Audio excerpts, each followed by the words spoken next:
जय हिंद साथियों, वंदे मातरम साथियों, कमाल अहमद सिद्दीकी साहब ने बहुत मौजूद बात कही है। कुछ लोग जो खामोश हैं वे सोच रहे हैं सच तब बोलेंगे जब सच के दाम बढ़ेंगे। सच के दाम कब बढ़ेंगे ये तो पता नहीं, लेकिन शेयरों के दाम गिर रहे हैं। इस साजिश के चलते, इस भ्रष्टाचार के चलते दोषियों को सजा मिलनी चाहिए।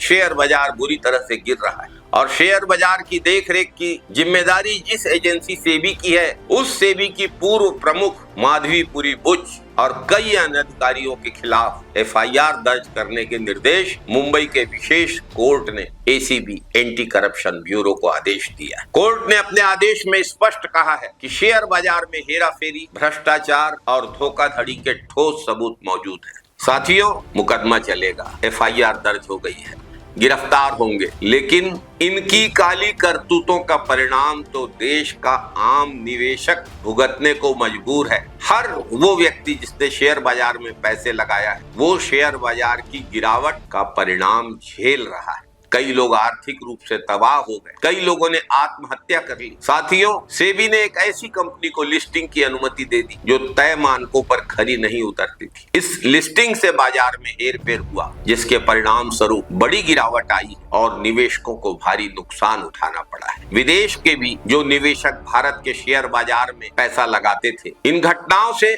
उनकी भी उम्मीद भारत के शेयर बाजार से टूट गई। उनका भी भरोसा भारत के शेयर बाजार से उड़ गया और बड़े पैमाने पर एफआईआईज ने, फॉरेन इन्वेस्टमेंट इंस्टीट्यूट्स ने भारत के शेयर बाजार से अपना पैसा निकालना चालू किया, जिसके परिणाम स्वरूप भारत के शेयर बाजार में ऐतिहासिक गिरावट आई। हर्षद मेहता के दिन याद आ गए। ऐसा लग रहा है कि वही सब कुछ फिर से हो रहा है। सेबी के अंदर से गड़बड़ियों को छिपाने की साजिश रची गई, जिसमें कई कारपोरेट संस्थाओं के साथ मिली भगत करके अंदरूनी जानकारियों का गलत फायदा उठाया गया। ये क्या हो रहा है मोदी जी? ये क्या हो रहा है भाजपा सरकार में? मोदी जी का अदानी जी से गहरा रिश्ता है, ये सब जानते हैं। अदानी ग्रुप से माधवीपुरी बुच और उनके पति धवल बुच के गहरे रिश्ते के बारे में भी सबको पता है। अदानी ग्रुप से जुड़े ऑफशोर फंड्स में ये निवेशक थे। साथियों, पहले भी हमने बात की थी कि ऑफशोर फंड्स का दुरुपयोग करके शेयरों की कीमत बढ़ाने की साजिश रची गई। अदानी समूह के शेयरों के साथ इस तरीके के आरोप खुल के सामने आए और हमने इसके पहले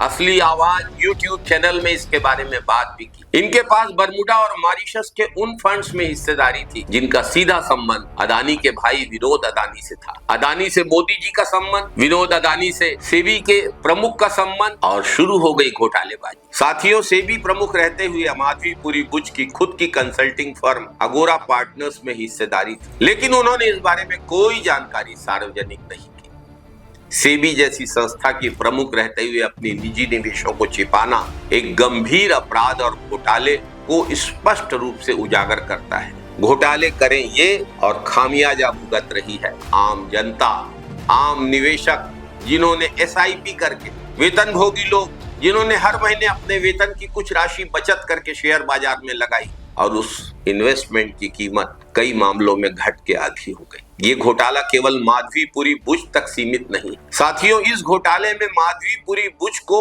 नियुक्त करने वाली मोदी सरकार भी जिम्मेदार है। सेबी एक स्वतंत्र नियामक संस्था होनी चाहिए, लेकिन मोदी सरकार में तो अदानी जैसे बड़े कारपोरेट को फायदा पहुंचाने वालों को सेबी का प्रमुख नियुक्त किया जाएगा, अदानी के भागीदारों को सेबी का प्रमुख नियुक्त किया जाएगा और इसके लिए नियमों को तोड़ा मरोड़ा जाएगा, तो आम निवेशक को नुकसान होना तय है। जब हिंडनबर्ग रिपोर्ट में अदानी ग्रुप पर शेयर बाजार में गड़बड़ी और मनी लॉन्ड्रिंग के ठोस आरोप लगाए गए थे, तो सेबी ने कोई कार्यवाही क्यों नहीं की? क्यों मोदी सरकार माधवीपुरी बुच के भ्रष्टाचार पर पर्दा डालने में लगी रही? ये सवाल उठना लाजिमी है और इन सवालों के जवाब आना चाहिए। साथियों, इस भ्रष्टाचार से देश की अर्थव्यवस्था और आम निवेशक को, आम जनता को कैसे नुकसान हुआ, इसे समझ लीजिए। फर्जी कंपनियां बनाकर शेयर के भाव को मैनिपुलेट किया गया और छोटे निवेशकों की गाढ़े पसीने की मेहनत की कमाई को लूटा गया। सेबी जैसी संस्था का काम बाजार को पारदर्शी बनाना होता है, लेकिन सेबी तो खुद माधवी बुच के नेतृत्व में, जिसके फलस्वरूप लाखों निवेशकों का पैसा डूब गया, विदेशी निवेशकों का भरोसा टूटा। जब विदेशी निवेशक देखते हैं कि देश की निगरानी संस्थाएं ही भ्रष्टाचार में डूबी हुई हैं, तो वे भारत में निवेश करने से बचते हैं। इसका असर हमारी अर्थव्यवस्था पर पड़ा है, इसका असर शेयर बाजार पर पड़ा है। इसके परिणाम स्वरूप शेयर बाजार से हजारों करोड़ रुपए निकाल लिए गए FIIs के द्वारा और शेयर बाजार में 30 साल की सबसे बड़ी गिरावट देखने को मिल रही है। साथियों, सेबी ने उन कंपनियों को फायदा पहुंचाया जिनका सीधा संबंध भाजपा की सरकार से था। जब कोर्ट ने इस मामले में ACB को जांच के आदेश दिए तो मोदी सरकार को जवाब देना चाहिए कि सेबी जैसे संस्था में इतने बड़े स्तर पर जब भ्रष्टाचार हो रहा था तो सरकार क्या कर रही थी, वित्त मंत्रालय क्या कर रहा था।